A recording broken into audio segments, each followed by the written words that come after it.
Okay, guys, got some updates here. So you may recognize this thing. Oh, there's already a key in here. You may recognize this. This is my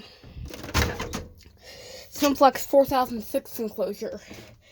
As you can see, I got scanned on it. See, it was wired on 1095 and tested on 1095. That's inside the factory. I was told by a Simplex person. So yeah,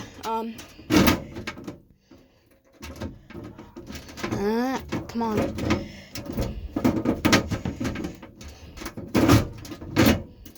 Okay, whatever. Anyway, so the 4520 is fixed, but I did order a new panel today.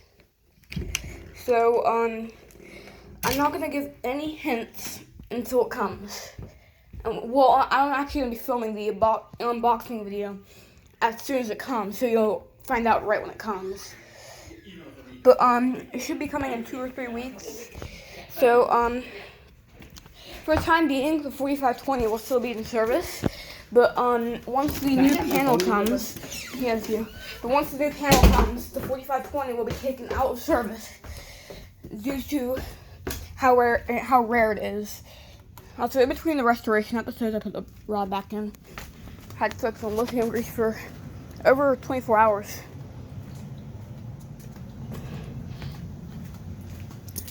So anyway, here's the 4520. Put my keys down there.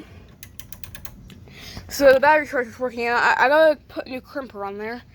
Let me show you here.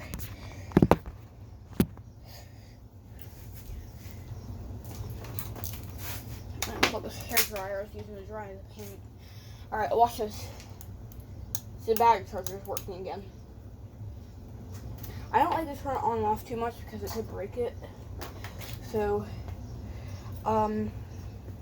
anyway, I do really love this panel, but it's probably about time that I cut out of service. This is the second panel I've ever had. Go ahead and do a power down here so I can do some work on the panel. Alright, thanks for watching. I'll see you guys later.